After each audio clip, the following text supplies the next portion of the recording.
السلام علیکم ناظرین کرام، نئی ویڈیو میں آپ کو خوش آمدید کہتے ہیں۔ اسلام آباد ہائی کورٹ خبروں کا محور و مرکز بنی ہوئی ہے جب سے اسلام آباد ہائی کورٹ کے 5 آزاد اور دلیر ججز نے سپریم کورٹ سے رجوع کیا ہے، اس نظام کو ماننے سے انکار کیا ہے، اس نظام کی جو مداخلت ہے جوڈیشل میٹرز میں، اس مداخلت کو ماننے سے انکار کیا ہے، تب سے ہم دیکھ رہے ہیں کہ اسلام آباد ہائی کورٹ خبروں کا مرکز بنی ہوئی ہے۔ آج سوموار ہے، ہم نے دیکھا کہ جب سے ایک متنازع ترین فیصلہ دیا گیا اسلام آباد ہائی کورٹ کے چیف جسٹس سرفراز ڈوگر اور جسٹس اعظم خان کی جانب سے، جس میں انہوں نے جسٹس طارق محمود جہانگیری کو کام سے روکا، تب سے ہم نے دیکھا کہ اسلام آباد ہائی کورٹ کے 3 ججز عدالتی کارروائی نہیں کر رہے، 3 ججز چیمبر ورک کر رہے تھے جو عدالت میں نہیں آ رہے۔ تو اس حوالے سے بھی آج کا دن بڑا امپورٹنٹ سمجھا جا رہا تھا کہ کیا اسلام آباد ہائی کورٹ کے خط لکھنے والے ججز یا جو جسٹس طارق محمود جہانگیری کے ساتھ کھڑے ہیں وہ ججز کیا اب عدالتی کارروائی چلائیں گے یا نہیں چلائیں گے۔ تو اس حوالے سے بھی آج ایک اہم پیش رفت ہے۔ پھر خان کے خلاف آج ایک درخواست کا ذکر کریں گے جو اسلام آباد ہائی کورٹ میں دائر ہے، وہ درخواست بڑی امپورٹنٹ ہے، یعنی اس پورے نظام کو اور ریاست پاکستان کو خان کے ٹویٹر اکاؤنٹ سے خطرات لاحق ہیں۔ کیا کچھ کہا گیا، بڑی انٹرسٹنگ تفصیلات ہیں، اور جسٹس طارق محمود جہانگیری کو کیا پیغام پہنچایا گیا۔ بہت سارے لوگ سوشل میڈیا پر مختلف چیزیں ڈسکس کر رہے ہیں کہ جس طرح کے جسٹس طارق محمود جہانگیری کو خفیہ اداروں کی جانب سے پیغام پہنچایا گیا، وہ پیغام انہوں نے ماننے سے انکار کر دیا۔ اصل میں وہ پیغام ہے کیا، یہ تمام تفصیلات میں اس ویڈیو میں آپ کے ساتھ شیئر کروں گا۔ سب سے پہلے بات کرتے ہیں کہ ریاست پاکستان کو اس وقت خان کے ٹویٹر اکاؤنٹ سے خطرات لاحق ہیں۔ ہم دیکھتے ہیں کہ جب بھی اڈیالہ کے اندر یا توشہ خانہ 2 کی سماعت ہوتی ہے یا پھر وکلاء ملنے جاتے ہیں یا خان کی فیملی کی ملاقاتوں کا دن ہوتا ہے، تو تب خان کے ٹویٹر اکاؤنٹ سے ایک ٹویٹ ہوتا ہے اور اس ٹویٹ پر ساری نظریں ہوتی ہیں، اور وہ ٹویٹ اتنا زیادہ وائرل ہوتا ہے کہ اس پورے فارم 47 کے نظام کو خطرات لاحق ہوتے ہیں اور یہ نظام کانپ اٹھتا ہے، کیونکہ اس ٹویٹر اکاؤنٹ کو روکنے کی بہت زیادہ کوشش کی گئی ہے۔ اس ٹویٹر اکاؤنٹ کو روکنے کے لیے بہت سارے صحافی چھوڑے گئے اور ان صحافیوں کے ذریعے اسٹیبلشمنٹ نے یہ پیغام دیا کہ عمران خان اگر اپنے ٹویٹر اکاؤنٹ سے آرمی چیف پر تنقید نہ کریں، اسٹیبلشمنٹ پر تنقید نہ کریں، تو خان کے لیے رستہ کھل سکتا ہے۔ پھر ہم نے دیکھا کہ سہیل وڑیچ نے کالم لکھے، انصار عباسی نے کالم لکھے، انہوں نے سٹوریز شیئر کی کہ اگر خان کا ٹویٹر اکاؤنٹ خاموش ہو جاتا ہے تو پھر خان کے لیے پولیٹیکل سپیس کہیں نہ کہیں رہے گی، یعنی یہ تمام حربے استعمال کیے گئے۔ لیکن اس کے بعد بھی عمران خان کا ٹویٹر اکاؤنٹ خاموش نہیں ہوا۔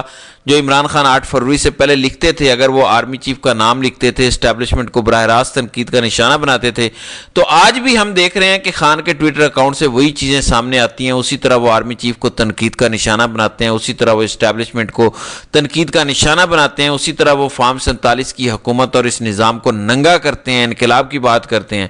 تو اس ٹویٹر اکاؤنٹ سے بڑے خطرات لاحق ہیں۔ اسلام آباد ہائی کورٹ کے اندر ایک درخواست دائر ہوئی ہے۔ درخواست ہمیشہ ایسی پروکسیز دائر کرتی ہیں، لے کر آتی ہیں۔ درخواست بڑی انٹرسٹنگ ہے۔ اس درخواست کے اندر کہا گیا کہ سزا یافتہ قیدی کے جیل میں قید کے دوران آفیشیل اکاؤنٹ سے انتشاری پوسٹ غیر قانونی ہے۔ کون سی انتشاری پوسٹ، یہ نہیں لکھا گیا۔ یہ نہیں لکھا گیا کہ آرمی پر تنقید ہوتی ہے تو وہ اس کو کس پیرائے کے اندر انتشاری پوسٹ لیتا ہے۔ ہر کسی کی اپنی ایک ڈائریکشن ہوتی ہے، ہر ایک کی اپنی رائے اور تجزیہ ہے۔ اس کے بعد کہا گیا کہ national cyber crime investigation agency اور پی ٹی اے کو تحقیقات کر کے ایکس اکاؤنٹ چلانے والوں کی نشاندہی کی جائے، اور اس کے بعد اس درخواست کے اندر کہا گیا کہ جیل سپرنٹینڈنٹ کو ہدایات دی جائیں کہ جیل کے مطابق سزا یافتہ قیدی کو جیل کے قانون کے مطابق سوشل میڈیا چلانے کی اجازت نہ ہو۔ اس کے بعد درخواست میں کہا گیا کہ پی ٹی اے کو بانی پی ٹی آئی کے ایکس اکاؤنٹ سے کی گئی پوسٹ یا ٹویٹس دوبارہ پھیلانے سے روکنے کا حکم دیا جائے۔ اس کے بعد درخواست میں کہا گیا ایک شہری ہے جس کا نام ہے غلام مرتضیٰ، انہوں نے بیرسٹر ظفر اللہ ایڈوکیٹ کے ذریعے اسلام آباد ہائی کورٹ سے رجوع کیا اور کہا ہے کہ خان کے ٹویٹر اکاؤنٹ پر پابندی عائد کی جائے۔ یہ ایک درخواست اسلام آباد ہائی کورٹ کے اندر دائر ہوئی ہے۔ ویسے ہم دیکھتے ہیں کہ ہائی کورٹ کے اندر جو بھی درخواست دائر ہوتی ہے، اسپیشلی پی ٹی آئی اور خان کے جو کیسز ہیں، ہم دیکھتے ہیں کہ اس درخواست پر رجسٹرار آفس اعتراضات لگاتا ہے، وہ درخواستیں پینڈنگ رہتی ہیں، پھر اعتراضات دور کرنے کی سماعت ہوتی ہے، 2-3 ہفتے لگ جاتے ہیں۔ لیکن خان کے ایکس اکاؤنٹ پر پابندی لگانے کی درخواست پر رجسٹرار آفس نے کوئی اعتراض نہیں لگایا، اس کو ڈائری نمبر لگ چکا ہے. ظاہر ہے ریاست پاکستان کو اس ٹویٹر اکاؤنٹ سے ہونے والی ٹویٹ سے بھی مسئلہ ہے. یعنی وہ یہ کہہ رہے ہیں کہ تحریک انصاف کے ہر اس کارکن کو, ہر اس ورکر کو, ہر اس پی ٹی آئی کی لیڈرشپ کو روکا جائے جو خان کی ٹویٹ کو ری ٹویٹ کرتے ہیں, کوٹ کرتے ہیں, یا اس کے نیچے رپلائی کرتے ہیں, یا اسے شیئر کرتے ہیں. یعنی اس حد تک اس نظام کو خطرات ہیں کہ ایک ٹویٹر اکاؤنٹ سے بھی ان کو مسئلہ ہو رہا ہے. آپ سب کو پتا ہے کہ عمران خان کا ٹویٹر اکاؤنٹ کہاں سے ہینڈل ہوتا ہے اور خان کے ٹویٹر اکاؤنٹ سے کیسے پوسٹیں ہوتی ہیں. تو یہ ساری چیزیں انتہائی حیران کن ہیں کہ اب اس پر پابندی لگنے جا رہی ہے. تو کورٹ کے آرڈر کی بنیاد پر پابندی لگ سکتی ہے, اس میں کوئی دو آرا نہیں ہے, لیکن آگے دیکھنا ہوگا کہ ایکس کی کیا پالیسی ہے, ایکس اس پر کیا کرتا ہے. دوسری جانب جسٹس طارق محمود جہانگیری کو جس طرح ایک متنازعہ فیصلہ دے کر جسٹس ڈوگر نے کام سے روکا, اس کے بعد متعدد سوشل میڈیا پلیٹ فارمز پر ہم نے دیکھا کہ صحافیوں نے اپنی اپنی آراء دیں. اجمل جامی نے کہا کہ جسٹس جہانگیری نے رابطہ کیا لاہور کے کچھ ججز سے, ان ججز نے مشورہ دیا کہ آپ سپریم کورٹ جائیں. اس کے بعد احتشام کیانی نے یہ خبر بریک کی کہ جسٹس جہانگیری کو خفیہ ایجنسیوں کی جانب سے ایک پیغام پہنچایا گیا.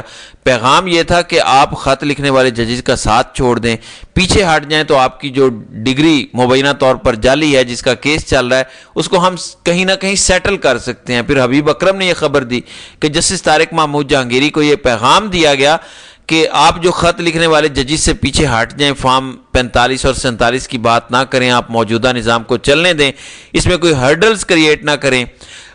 آپ جسٹس ارباب محمد طاہر بن جائیں, سرفراز ڈوگر بن جائیں, انعام امین منہاس بن جائیں, محمد اعظم خان بن جائیں, آصف صاحب بن جائیں, تو آپ کے لیے رستہ کھل سکتا ہے. آپ کا ڈگری کیس کہیں نہ کہیں سیٹل کر لیتے ہیں, یا پھر آپ کا لاہور ہائی کورٹ میں تبادلہ کر دیتے ہیں, جس پر جسٹس طارق محمود جہانگیری نے کہا کہ میں نے نوکری کرنے کے لیے حلف نہیں اٹھایا بلکہ میں نے انصاف فراہم کرنے کے لیے حلف اٹھایا.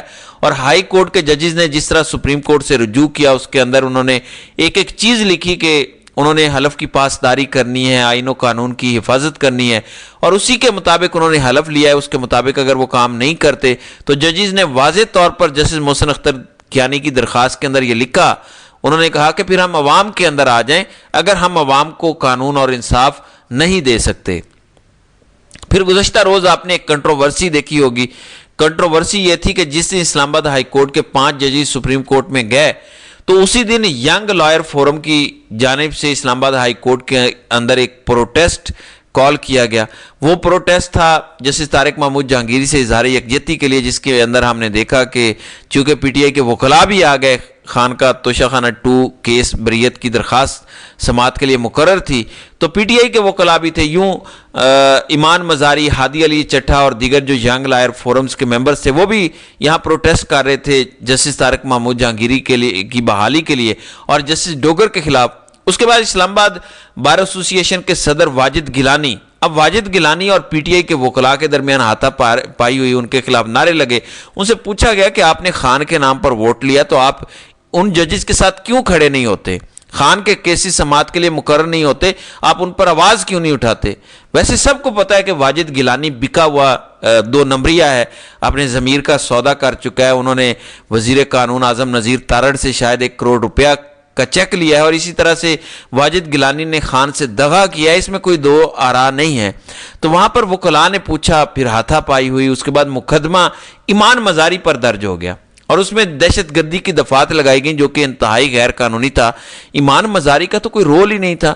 اب ایمان مزاری کا گروپ الگ سے پروٹیسٹ کر رہا تھا, طارق محمود جہانگیری کے خلاف جو فیصلہ ہے اس پر پروٹیسٹ کر رہا تھا, ڈوگر کے خلاف پروٹیسٹ کر رہا تھا. اس میں ہادی علی چٹھا کو بھی نامزد کیا گیا دہشت گردی کے مقدمے کے اندر, جو ایمان مزاری کو نامزد کیا گیا, جو کہ انتہائی نامناسب مقدمہ ہے. مقدمے میں کہا گیا کہ ان کی گرفتاری کو یقینی بنایا جائے اور مقدمہ سنجیدگی سے لیا جائے اور اس میں کوئی کسی قسم کی رعایت نہ برتی جائے. یہ واجد علی گیلانی کی جانب سے موقف اپنایا گیا ہے جس کو پی ٹی آئی نے ووٹ دے کر مقرر کیا ہے. تو یہ حالت ہے اس پاکستان کے اندر. 2 نمبر وکلاء جو ہیں وہ کس طریقے سے اوپر آتے ہیں, کس طریقے سے چھوٹے چھوٹے اپنے مفادات کی خاطر جو ہے اپنا ضمیر تک بیچ دیتے ہیں. سو یہ صورتحال ہے.